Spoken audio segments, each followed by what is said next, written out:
This is Governor Larry Hogan, and I don't always have time to listen to podcasts, but I do enjoy listening to the Maryland Crabs podcast. Live from a grungy kitchen table located in Annapolis, Maryland's scenic and historic capital, it's the Maryland Crabs podcast. With each episode, your hosts, Tim Hamilton, John Frenay, and the occasional guest will dive in and pick apart the stuff that really matters most to you.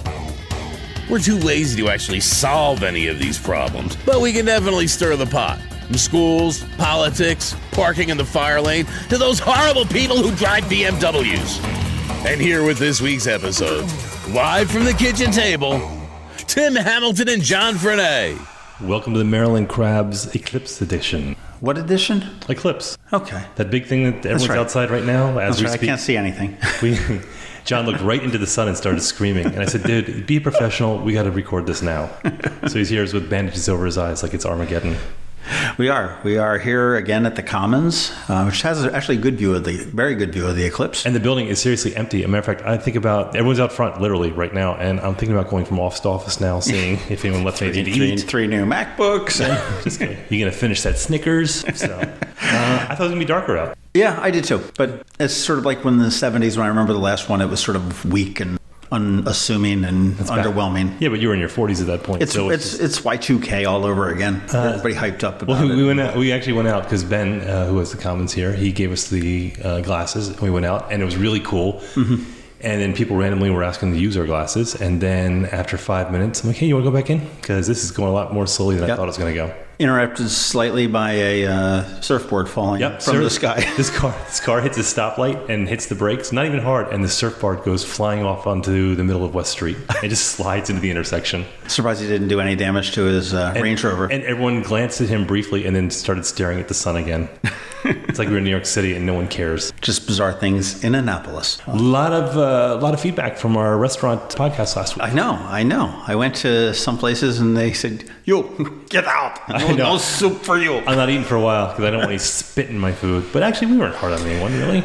You know, that was one of my funnest episodes that we've done. That was a good time. I'm not going to lie. And of course, anything that involves alcohol, I'm into. Right. And we didn't even, actually, you would think that we were hammered from the way we started, but actually we only had a couple drinks. But that was one of the most fun I had. Not to take away from anyone else, but that was a blast. It really was. I mean, I thought the concept was good. A lot of people love that. I mean, we're getting a lot of emails saying, hey, why didn't you review this or why didn't you review that? Because we were very democratic way. John, he was very prepared and he wrote the names of all the restaurants on the backs of each card. And so we only had a limited amount of time. We could have done that for another couple of hours, to be honest with you.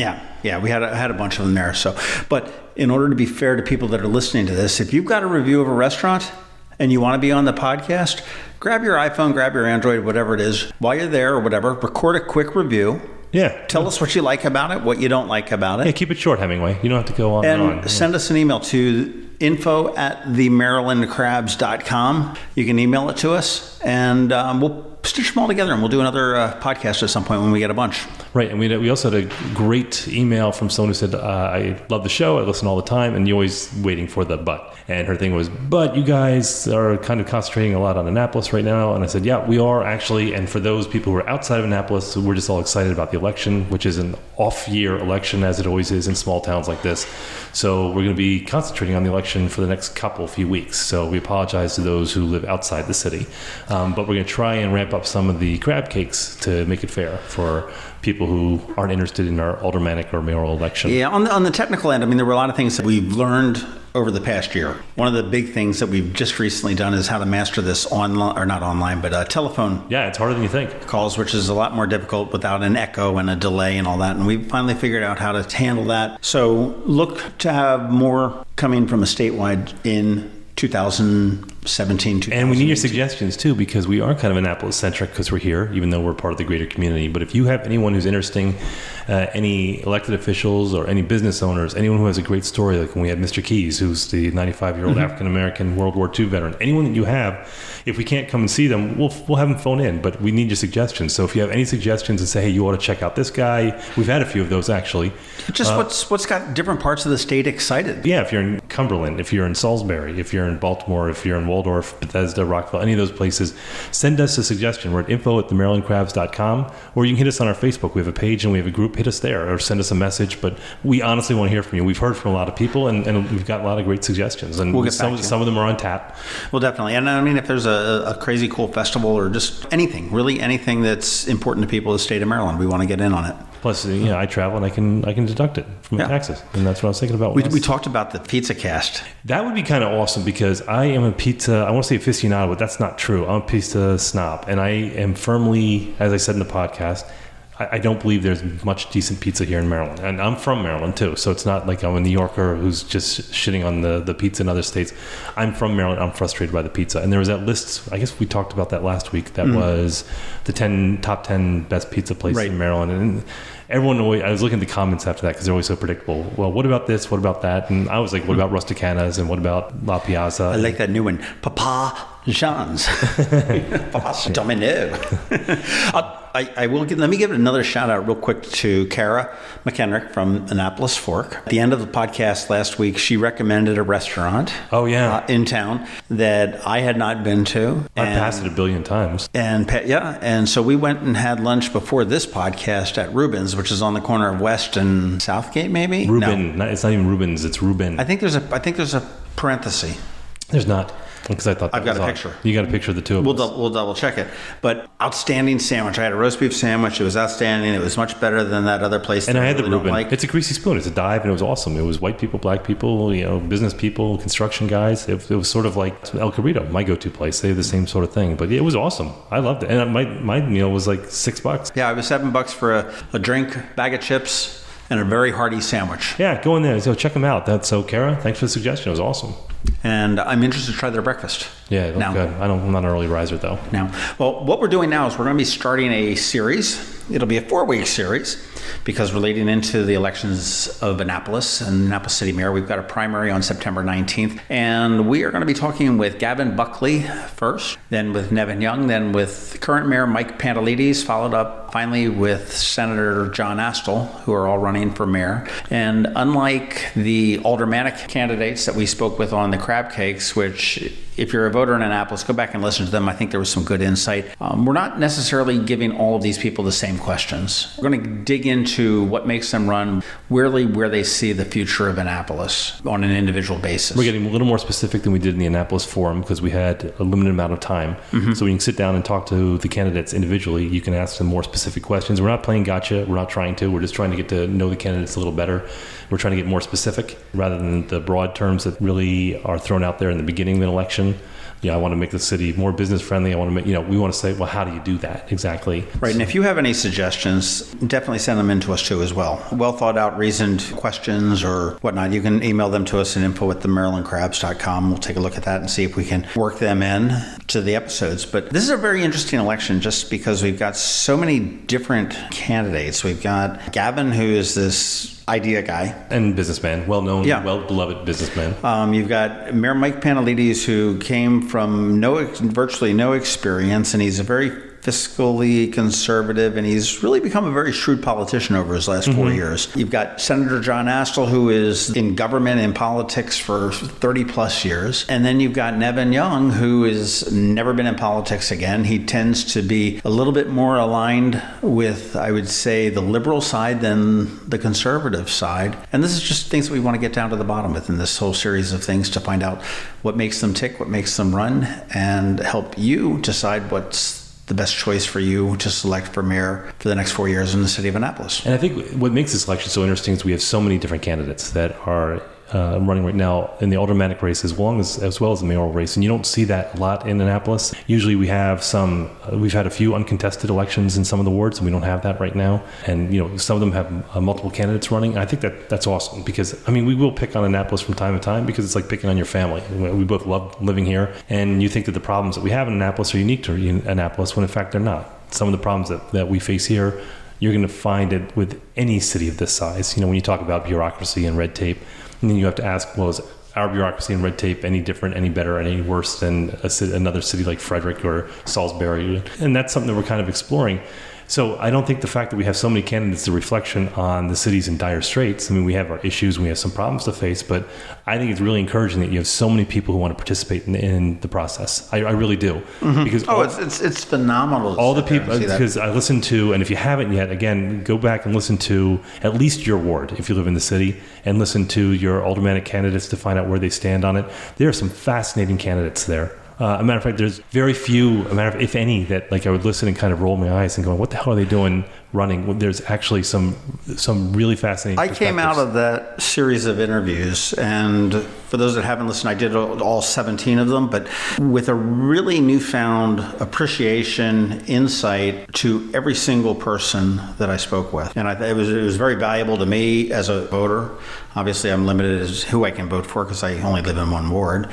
But it was very fascinating. Definitely go check them out. It was good. I got a huge hats off, kudos, whatever you want, to you for the moral support. As you mentioned in the last podcast, how critical that was to the success of that crab cake series. Well, hero is a strong word, but it probably, even though you did all the interviews and all the editing, I didn't say hero. Well, I know, but I heard it in your voice, and I think that, I think I was probably the hero in that whole process. I mean, you did some great interviews and some great editing and uploading and all the work per se, but I'm glad you recognized my part. There's a lot more that goes into it than just going out, recording, talking to these people and editing it. Absolutely. There's just sending you the text every once in a while going, are you almost done? Absolutely. Yeah.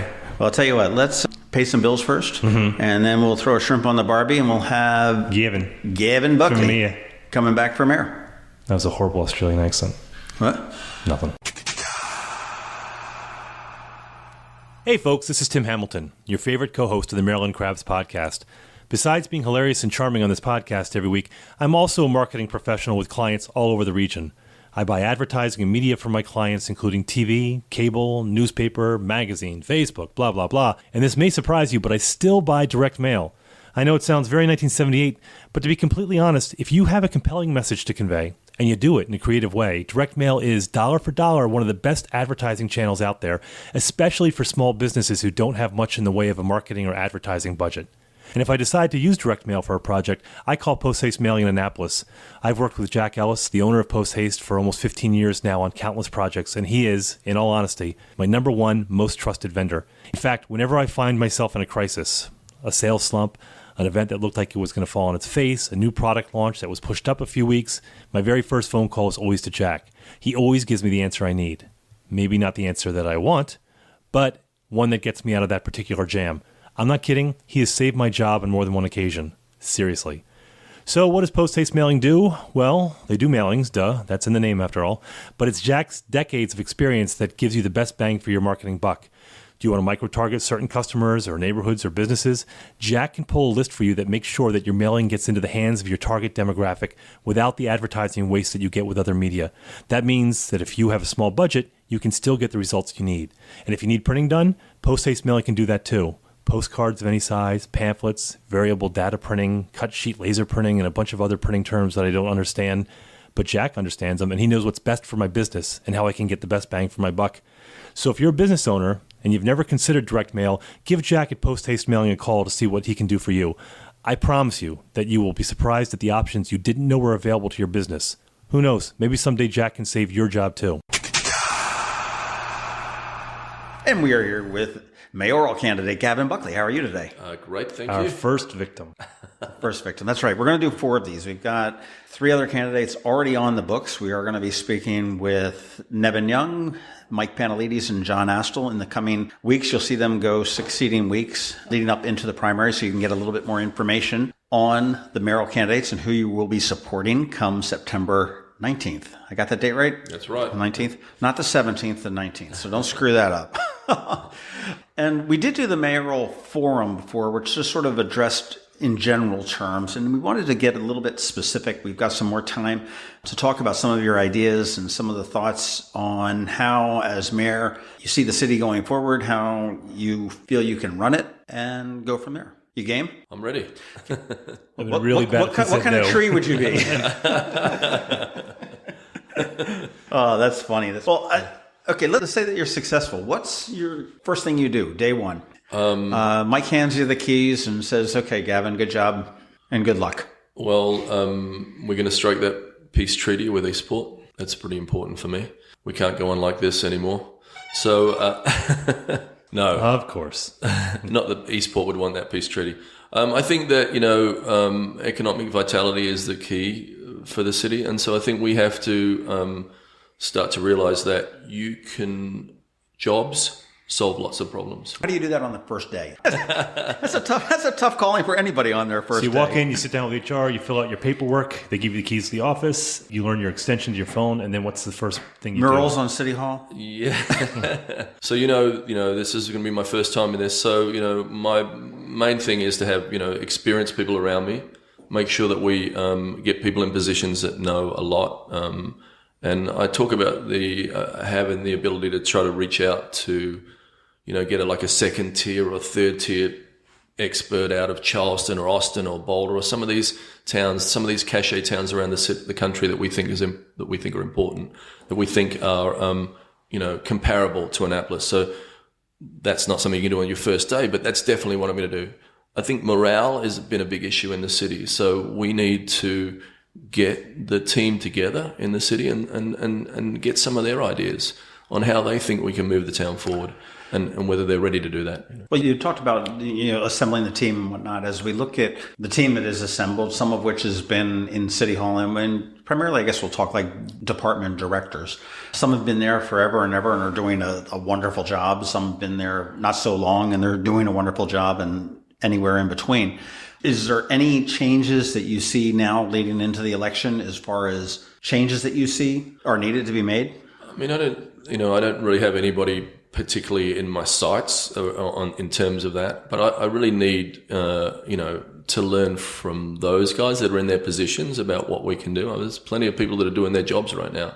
So, I will take their advice and ask them what their ideas are to move the town forward, and then take it from there. Somebody has said in past elections that one of the best things somebody coming into office could do was just to ask for everybody's resignation. Whether you accept it or not is a different story, because, everybody obviously works at the pleasure of the mayor. It doesn't sound like a great business strategy on your first day in office, but I think, I'm pretty on the record saying that we need some new ideas.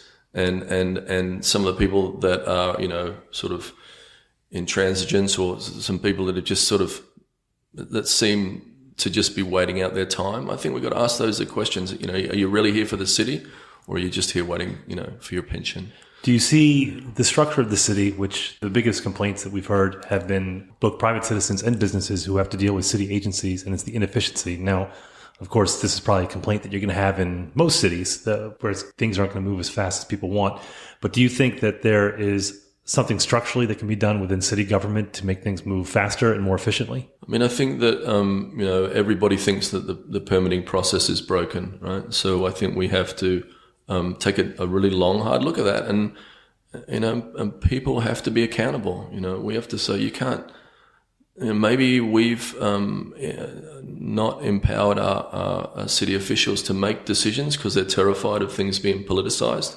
I think we need to take the politics out of the permitting process, and we need to let people that know what they're doing make decisions, and we should support them in their decisions. So I think everybody seems to be walking on eggshells, and it shouldn't be like that. It should be about what is the best thing for the citizens and what moves the town forward. And I don't see that right now. I see this kind of treading water that we're doing. Nobody wants to make a decision. We're just doing routine maintenance, and plenty of routine maintenance is being done well. I'm not complaining about that, but we should be leaders. We're a state capital. We should be showing the country how things are done. And I don't see a lot of that right now. Transparency is a big thing. And everyone's talking about the communications and not knowing what one hand is doing or not telling what the other hand is doing. Yeah. And you've said that we need to be more transparent, more forthcoming with everything that's going on with the city. What steps do you look to do to increase that, to facilitate that? I think all, meetings should be open to the public all the time. It doesn't hurt you to have people involved in listening to what's going on. It's easier to get things done, I believe, if you're just open about what you're trying to achieve. So I think open meetings. I talk about creating a permit office on Main Street in Annapolis so that people can see. My joke is people can see people with their heads in their hands at the conference table in the window going through the pain. But I think that, it's about service. We're all in the service business. You should be there. This us versus them thing's got to stop. We've got to work together. And the city should be giving you the solutions. The city should be saying, I think you're going to being realistic with residents and developers about what, their expectations are and telling them about the pitfalls of what they might be attempting to do. But everybody seems to run for cover when an application comes in. And instead of trying to fix it together or work as a team, it seems like there's a line gets drawn in the sand. Well, that sort of ties into the whole reputation that the city has, personally, I feel very deservedly earned as being very unfriendly to business, very unfriendly to development coming in. I'm not saying that you need to open your doors widely to development and say, hey, come on down and do what you want. But you hear time and time again of businesses that get excited and they look at, oh, wow, I want to open up this. Oh, yeah, no. And they leave. I just don't know what the solution. Do you have solutions on economic development, on where, I guess, how it ties in with the downtown Annapolis partnership with the other business entities, the West Street, the Business Association, Eastport Business Association, West Annapolis, and everything else? I think, there's a segment of people that want to pull up the drawbridge in Annapolis. I joke about... There are probably some people that want to put in a drawbridge, to be honest. Another one, to be honest with you. I call it Game of Crones. And it's like all these old cronies that are really, have no motivation to grow the city. But there's still plenty of people in the town that are still trying to make a living, and we have to be mindful of that. So if you pull up the drawbridge, if you disconnect people from their ability to get jobs, from their ability, if we decrease our tax base or we don't increase our tax base, you can't solve problems. You can have all the ideas in the world, but they're just an idea unless you have a way to pay for them. And so the only way to pay for them is we have to think of other sources of revenue in the town. Our property taxes are already so high. Our fee structure is high already. So we have to get more creative on how we raise money in the city. I talk about, I believe property values will increase through my administration because we're going to make the town more desirable. But also we need to look at other avenues like, grants that we're missing out on. I talk about, I'm going to have a whole team of grant writing ninjas on staff who are going to help me source funds. They speak English besides Japanese. Right? Do they have a special uniform? Yeah, of course. You never tell if they're in the office or not.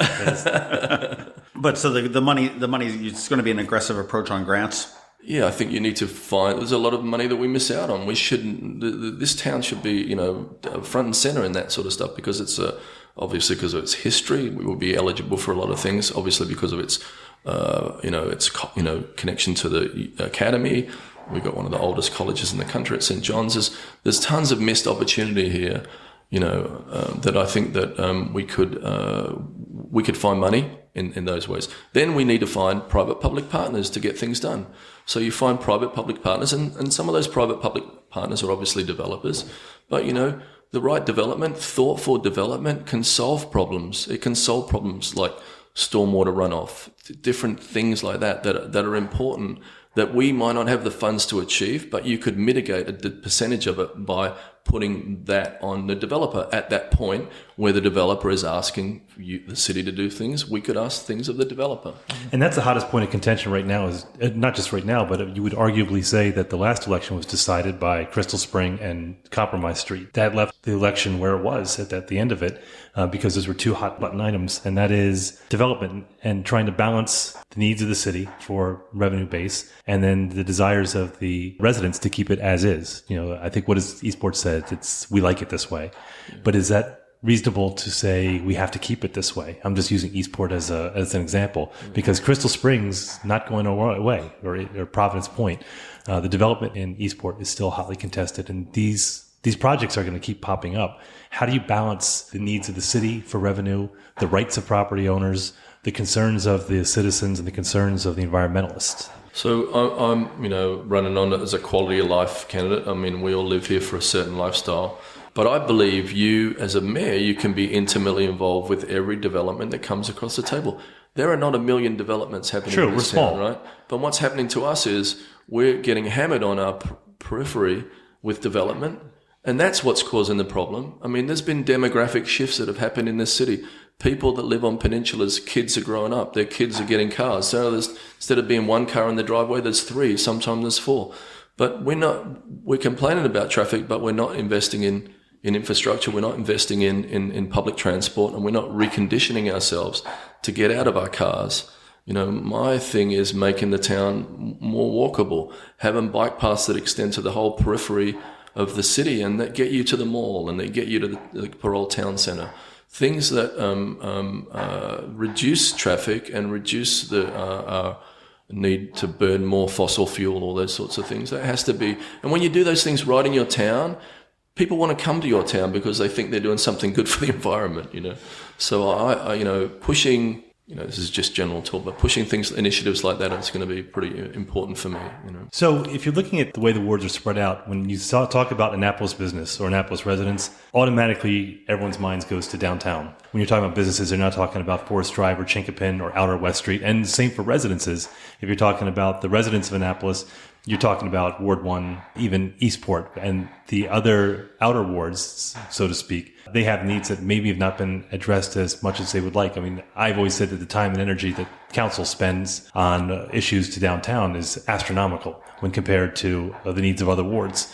How would you look to balance that of the effort put forth by the city to expand to the needs of the outer wards? I mean, I've given talks in West Annapolis, on Forest Drive, in Maryland Ave, and the Design District. Those things, those are all very important, and we need to connect to all those, and they're just as important as downtown. I mean, I'm obviously been more focused on downtown because my businesses have been on West Street. But you have to fix the heart of the city first. You have to get that part working properly, and I see a lot of vacancies on Main Street.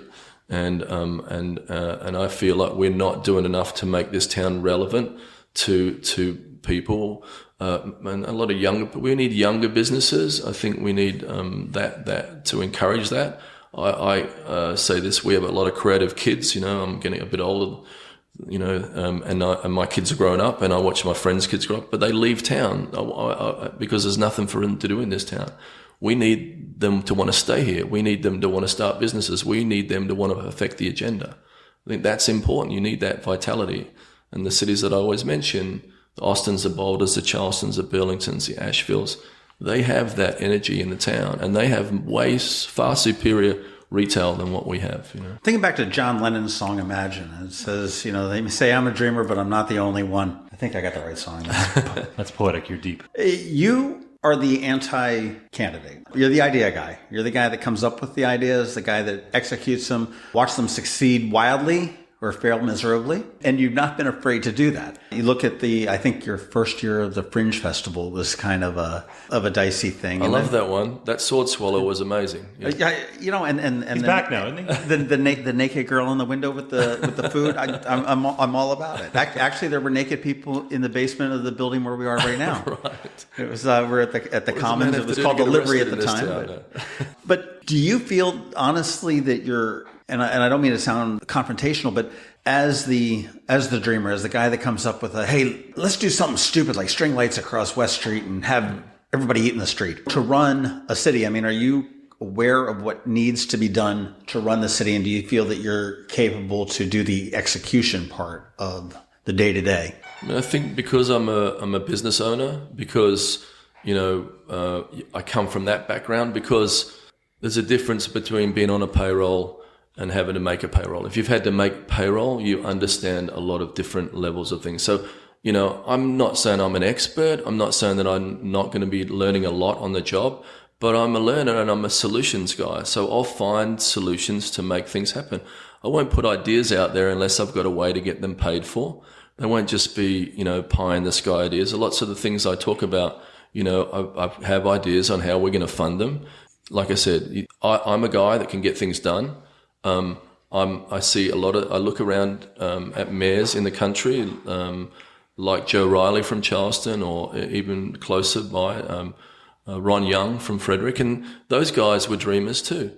Those guys had ideas, and then, and when I was with Ron Young the other day, he said it is a great thing to be a mayor, because if you have ideas, you can actually watch them happen in front of your eyes, and it's a great sense of fulfillment. You just name dropped a couple names, with Charleston and Frederick mayors. Where have your travels taken you in this journey to become mayors? And obviously, I'm going to make the assumption that you're doing your homework as you go along. And where all have you looked to for advice leading to us to this point? I think I read a lot about mayors of other cities. I've spent time in Frederick. I had a meeting set up in Charleston, but that got delayed. But I hope to pull that meeting off between the primary and the general, because he's definitely one of the guys that I look up to in how to get it done. And I think Charleston is a great model. They balance their historic district with their entertainment and arts and access to water and all those sorts of things.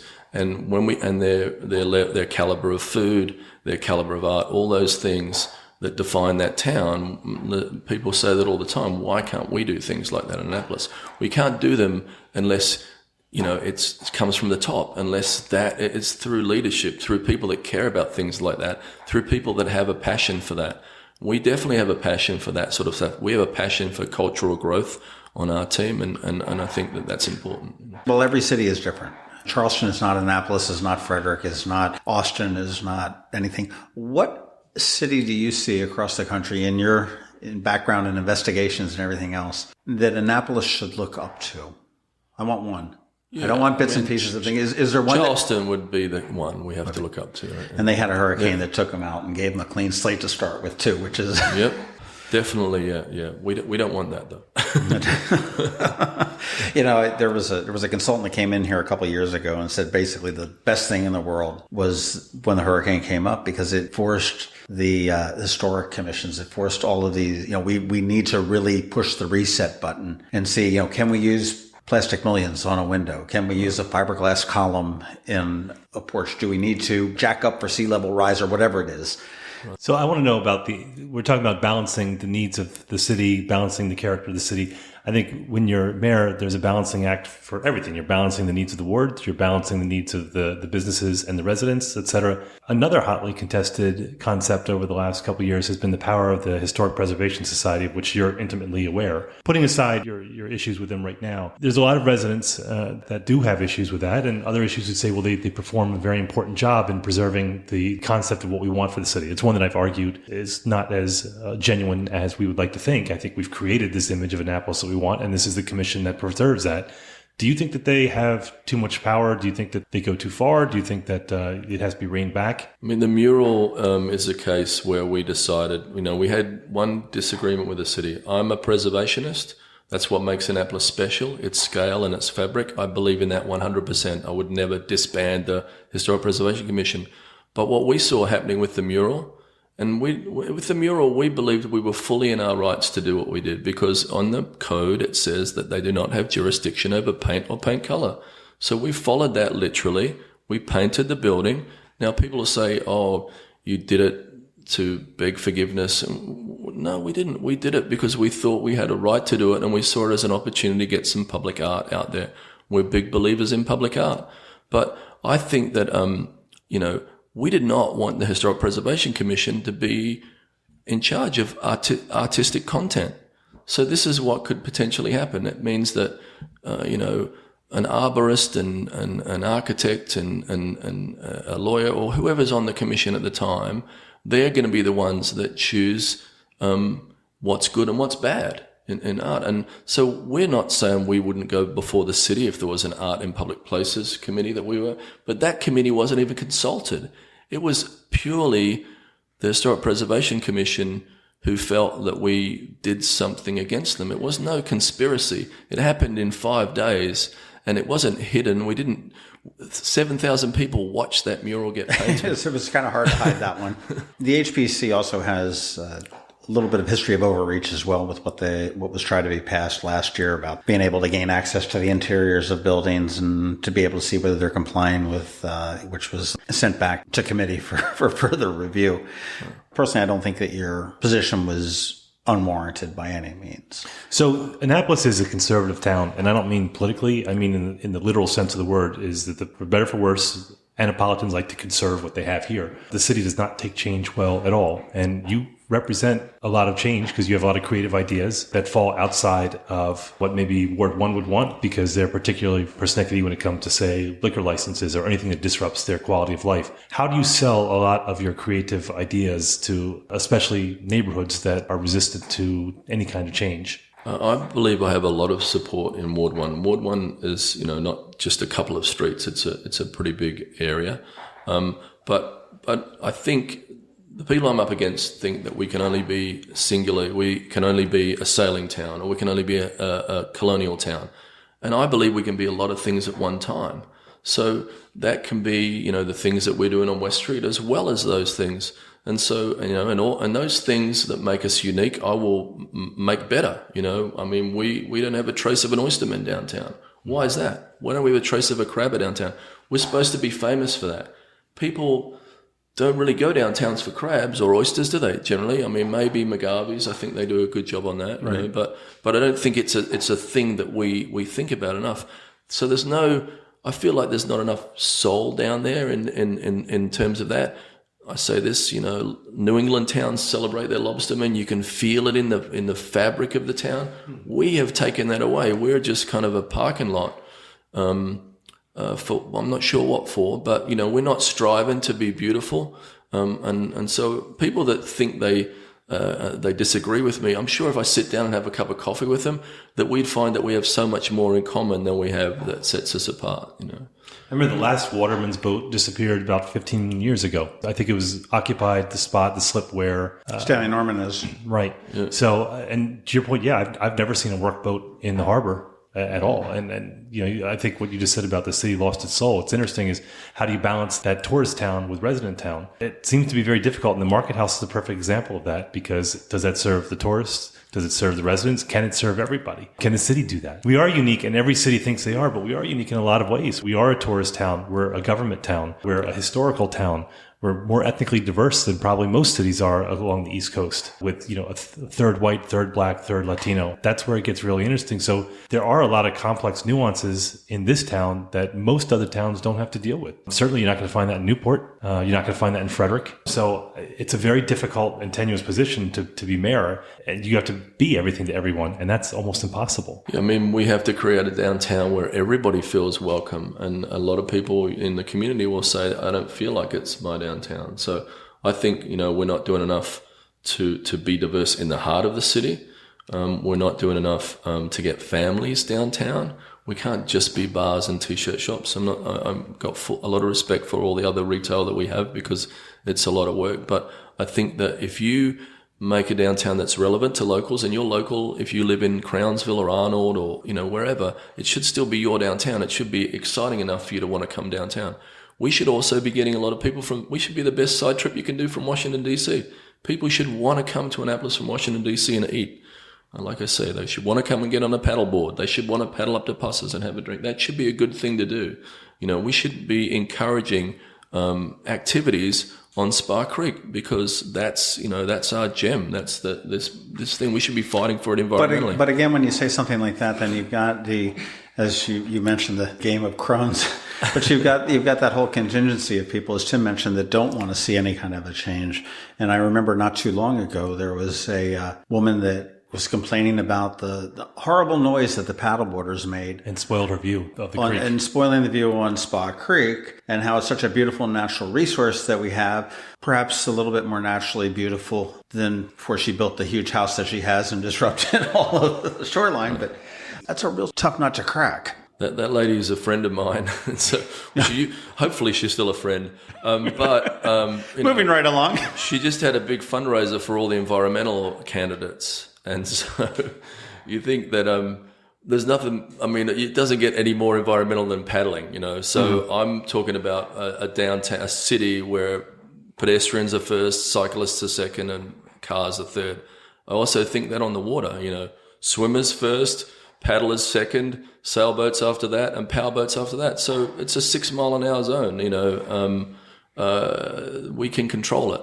It's not that crowded, but for some people, some no growth people, it is. How do you get everyone on board with your vision? And I mean everybody. How do you get all the wards on with your vision, the government employees, the people who live in public housing? How do you get all these people onto Team Gavin? Well, I think that you have to create a sense of community. So, and the towns that I mention all the time have that. Those towns, people wear T-shirts around that say, "I'm Austin weird." So you have to create that community. I say this a lot about the town, that we fall in love with it when we stand at the top of Main Street. And then a couple of years later, you fall a little bit out of love because you don't feel any love back from your city. But if you feel like your city listens to you and your city, if your city is doing things for you as a citizen, then you'll do more for your city. You'll volunteer for a board. We've got drastically underserved boards right now. You'll donate money. You won't even mind paying a little bit more tax if you feel like you're getting something back. But I don't think we have created that spirit, that community spirit. And I think that that's because not everybody feels included. So we've been very inclusive on West Street. West Street's success has been its inclusivity. And so, whether it's age inclusive, race inclusive, sexual preference inclusive, we've been that way on West Street. But I think that, we need to build a whole town that feels like that. Now, speaking of diversity and inclusiveness, so like I mentioned before, we essentially have 3 broad groups. We have, whites, African-American, and Latino. A lot of the African-American are concentrated in the public housing units we have around the city. And HACA has been under fire for various reasons for years and has been embattled, to say the least. Crime rates are not at what the residents would consider to be acceptable levels, and they feel disconnected from the city experience. How would you address the HACA situation to improve it? And follow-up is the Latino community, which I think we do a pretty good job embracing. What would you do to facilitate the growing Latino population? Just on the African American, we have a great African American middle class as well. So I don't want to stereotype. We have to make sure that people realize that people came out of this town that went on and changed the world. That grew up in circumstances that were less than good, and then went on and did amazing things. And so I think that we need to have people realize there are opportunities out there.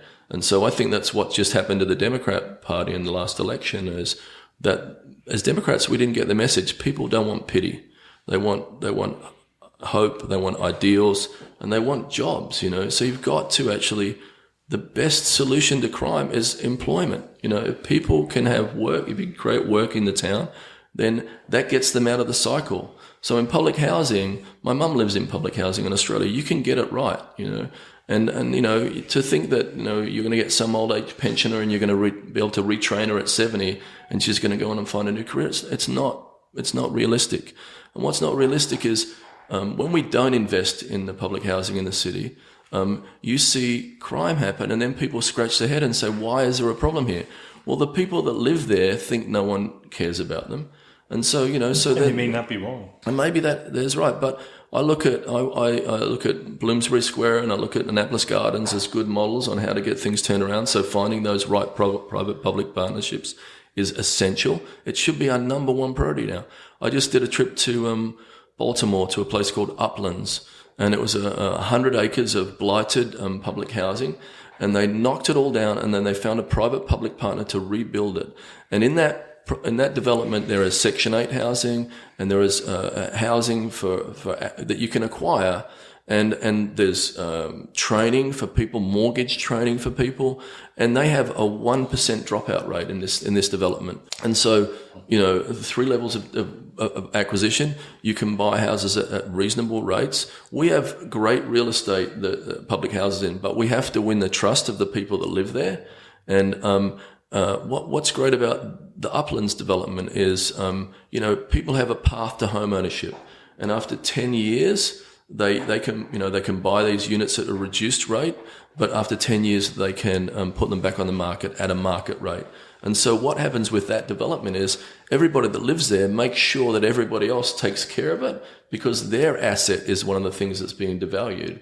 And so it's a sense of community through that sort of thing. We have great opportunities on that front. I think, Eastport, other communities, Robinwood, areas like that, they're in good locations to the city, and we can make them better. One of the things that I keep hearing, and we've talked to some members that live in Hacka and the community that are living in public housing or assisted housing, is that they're absolutely terrified of these public-private partnerships because of the way, and I don't want to say the city, but the way that it's been screwed up in the past.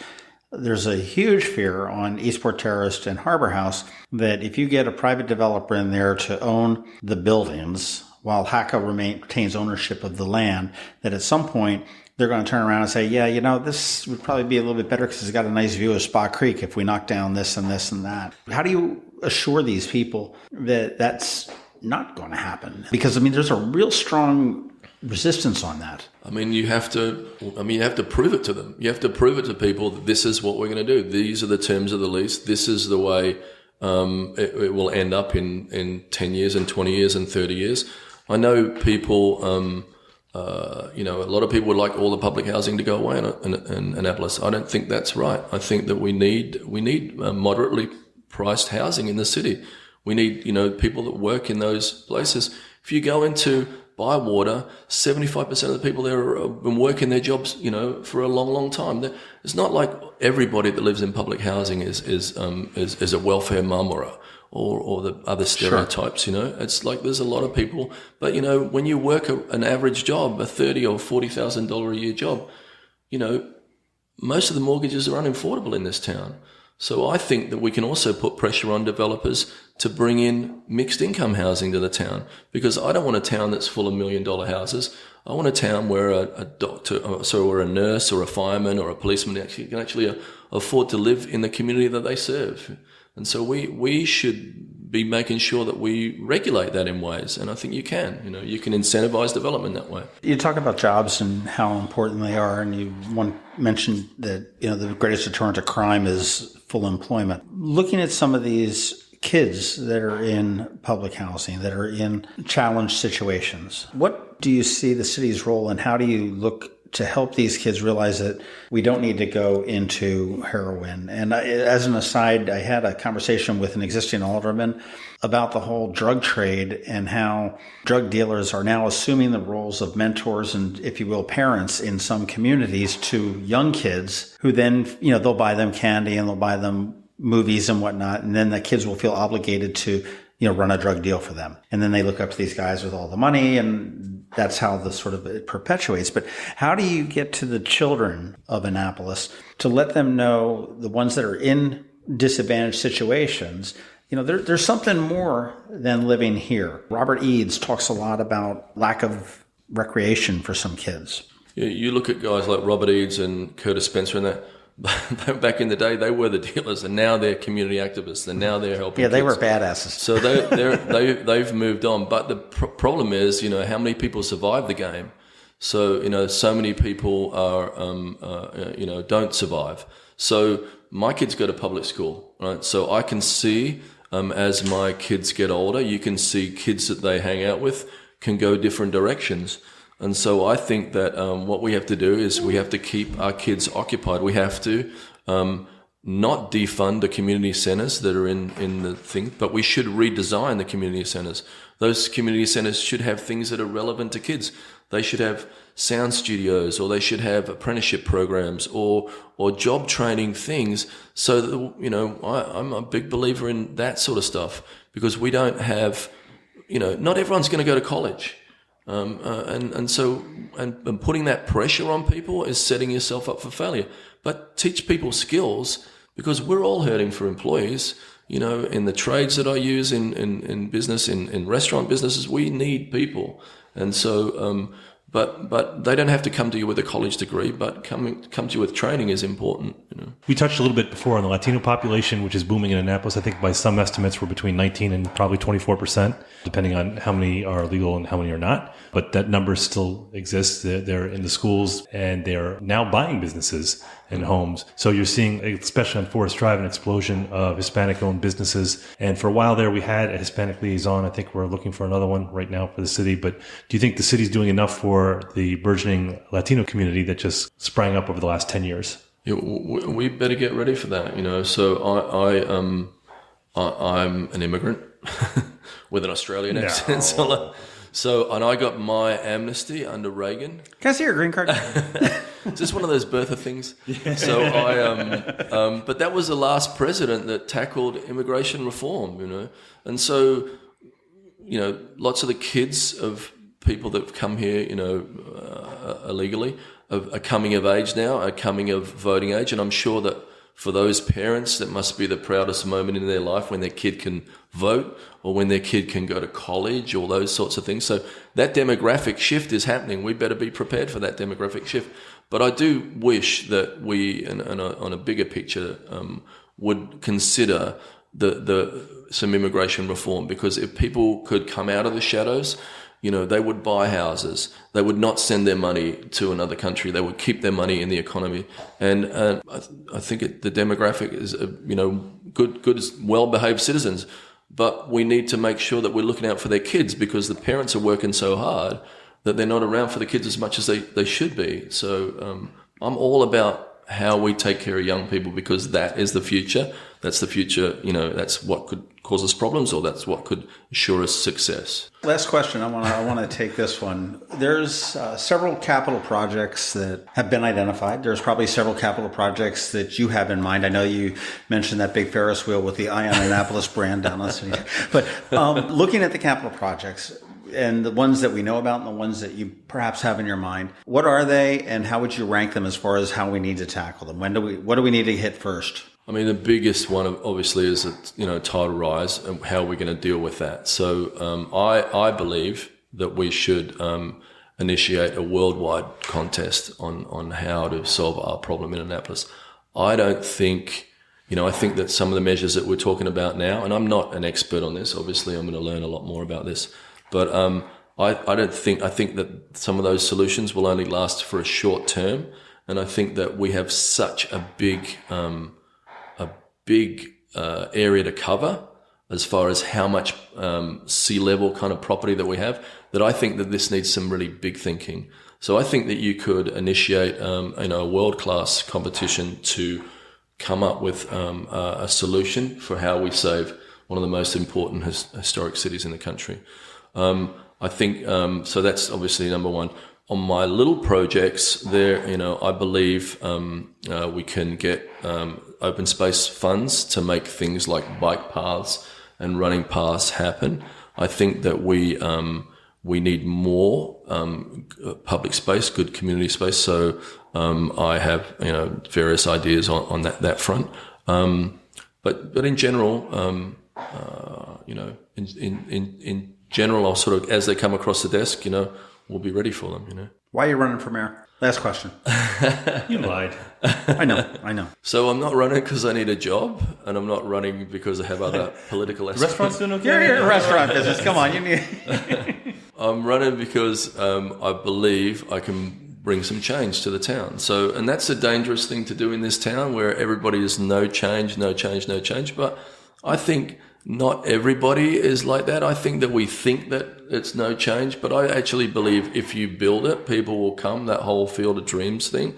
So I think that I don't see things getting done, and that's not Mike's fault, it's just a general lack of excitement. I want the whole council to just be a team and say, come on, let's get some stuff done, So I think it's... You should get matching sweatsuits from all of them. That'd be awesome for everything.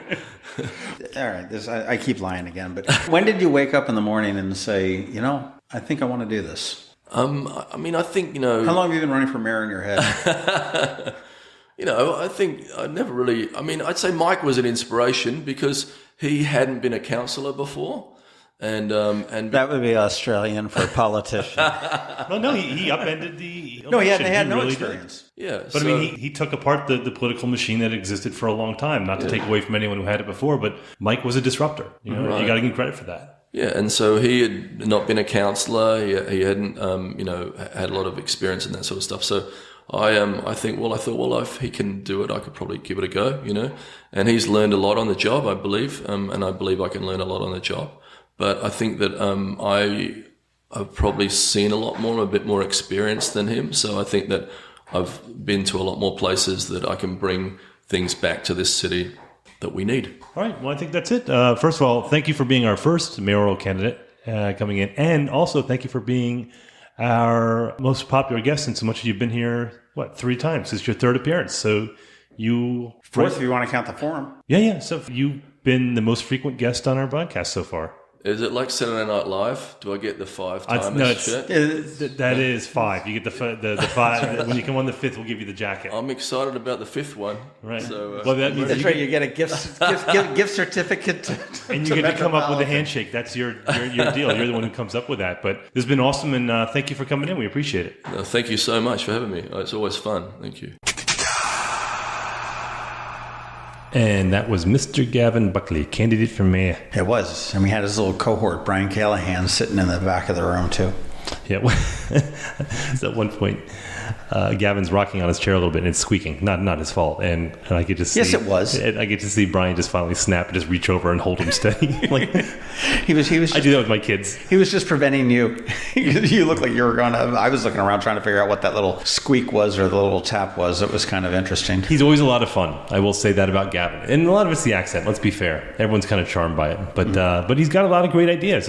And I think, like I said before, when we were going into this, you had all these candidates. And remember that the aldermanic candidates make, $12,000 a year before taxes? 13.5 or something ridiculous. I mean, this is not even worth your time. So the fact that you're doing this, it's a lot. For an aldermanic. The mayor is at 100,000, a little over 100. But he's a successful businessman, and I think that's going to go a long way in the fact that he's doing this because he wants to make a difference. Right. And not to say that the other candidates don't, of course. But well, one thing, and I just do want to preface that we didn't mention at the beginning of this episode, is that these were not, I want to say that we prepared the questions, but the candidates didn't know where this was going. It was the invitation we extended to all the candidates was, hey, you want to come in and do a podcast before the election? And they were all like, yeah. When do you want to do it? So it was I'm not saying, okay, well, I'm going to ask you 1, 2, 3, 4. So they didn't have any idea where it is. And the questions will differ a little bit between the candidates. And again, they're not hard-hitting questions. We don't want to pin anybody down. We're not looking to expose anyone, not yet. But we just want to get a little more specificity into the ideas that they have for the city moving forward. But if anybody has any naked pictures of any of the remaining So John we'll expose it. Go to AnnapolisSecrets.com and we'll find out. Yeah, so obviously Gavin, being a business owner, is going to put an emphasis on business. And I think that is something that that's pet issue of ours, is that we always go on and on about the business climate in the city. I think we also talked about some of the frustrations some of the residents downtown have with the permitting process and with HPC. I think that, I always have to emphasize, is that our city's probably no better or worse when it comes to regulation and red tape. Maybe we are a little bit worse. But I was in Cape May, New Jersey a few weeks ago, and I was talking to a business owner there, and he rolled his eyes. He's like, oh my God, this is the worst city in the country to do business in. And I'm like, well, I hear this a lot. So I think if I go to any city, you're going to hear that. But as a business owner, I think that Gavin's acutely aware of the challenges that people face trying to open or maintain a business. Well, he certainly is. And I will say that it appears that he is doing his homework. As we talked, that he's spoken with the different mayors. He's read about a lot of the mayors and a lot of the challenges other cities that he feels are similar to Annapolis have faced. I particularly enjoyed the point where he said that he's got an appointment set up with the mayor of Charleston that got postponed, so they're going to do it between the primary and the general. So that's sort of the assumption that he's going to move into the general. But it's good. I mean, he's got a lot of good ideas. I think he is, I don't know if the word matured is correct, but I think that he has changed as a candidate from when we last spoke to him early. He's more savvy in the fall of last year. And even as he did on again, without any preparation, we didn't feed them anything for the forum. He seemed to be a lot more confident in his messaging and in his, what he wants to do. Well, if you look at the slate that we have right here, you have Senator Astle is the one who looks as strong. I mean, he's been a professional or I don't want to say professional, but he's been an elected official for 30 years now. So he understands the process. He understands what you have to do to get elected, how to raise money, how to burn shoe leather, how to do all these things. And you look at Mike, who came in and he looked at the textbook on how to do this, and he did those things you have to do. And again, I always have to say, you have to give it to Mike, because there were a lot of things that went wrong in the last election for Josh that were beyond his control, and that was mainly Compromise Street and sure. And Mike was there to capitalize on it. Mike did, but he also learned very quickly what you have to do to be elected, and so he had to learn that quickly. Gavin had to learn that, but Gavin's been burning the shoe leather too. I mean, he's been out most weekends. He's been at every one of these events. So I think the advantage when it comes to getting elected kind of goes to John, because he knows how to do this. There's no learning curve. So when you see and talk about Gavin, there was a learning curve, and he seems like he's kind of hit his stride. Yeah, I think it'll be very interesting in the end to see how this plays out, because both Gavin, or in the Democrat primary anyhow, both Gavin and John Astle are playing two totally different games. Yeah, as far as how they're running their campaigns. That's going to be the more interesting story, really, is his primary. Just because you have the four candidates, and I don't know if we've ever had four candidates. I'm trying to think. I mean, there's always been kind of a scramble a little bit for the Democratic ticket, but not for the Republican that I can recall. Not that I remember that we have four candidates. We have had four candidates running at the same time when Chris Fox ran as an independent. That's right. But he would not have been involved in the primary. Nope. He automatically goes right to the general. Right. Well, you know what's interesting too is, so we had Brian Callahan here. He's the owner of 49 West, and he and Gavin are tight. We did 49 West. That's a good place too. Yep. So we've recorded a few podcasts there, in fact. Mm-hmm. But some of the conversations we have off mic are just as interesting, if not more interesting, than the ones we have on mic. And we actually turned off the mic, and we were all talking for probably a good half hour while we were waiting for the eclipse. And it was interesting to me, because I know a lot of people in the business community, how invested they are in the city as a whole, not just from the business side, but they take a lot of pride, stereotypically, in the city. And Brian he was on the parking committee. A lot of the business owners serve on the various mayoral committees in town that they don't get paid for, that they don't get compensated for in any way, that they put a lot of work into the city. But it was just really interesting to see his take on what the city needed, how the city was doing.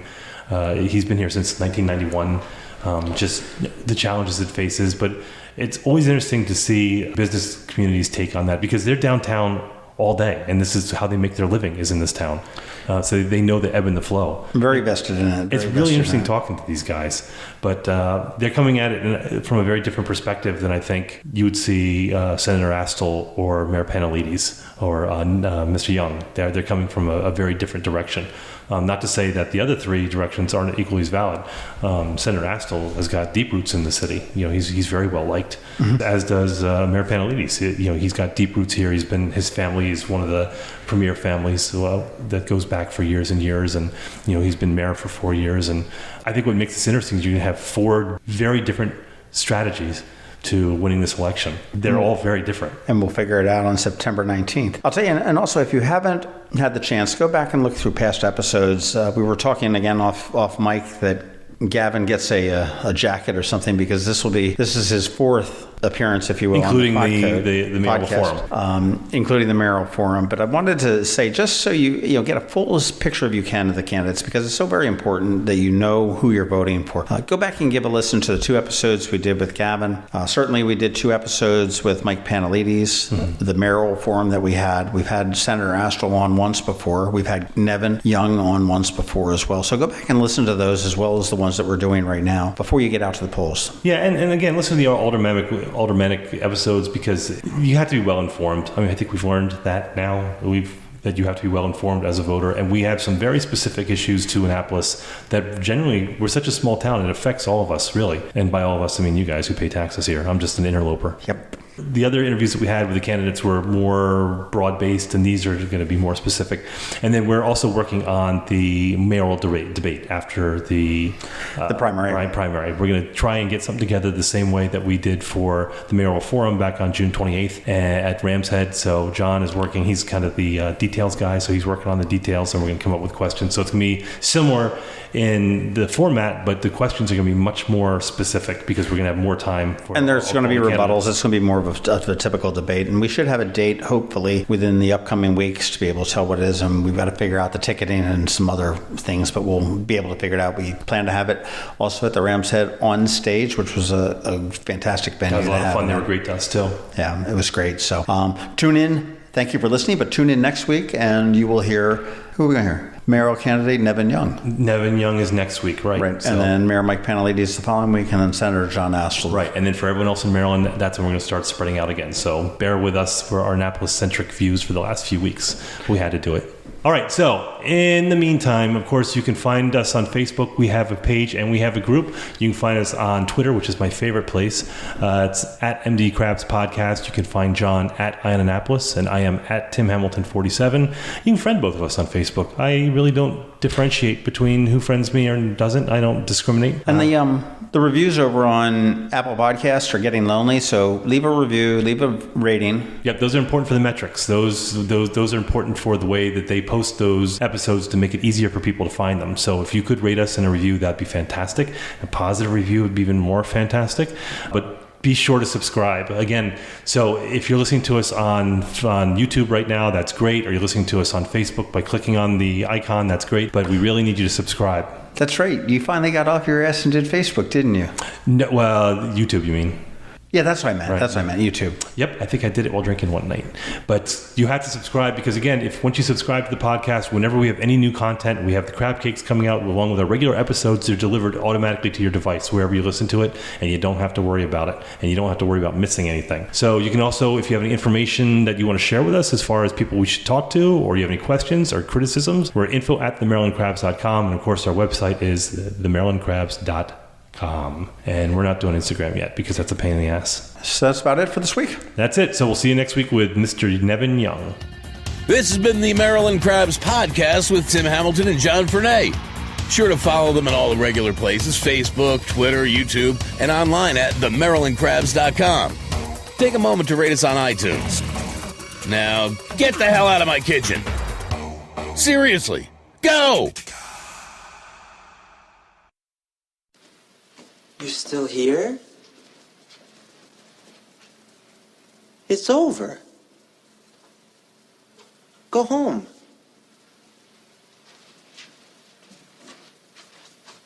Go.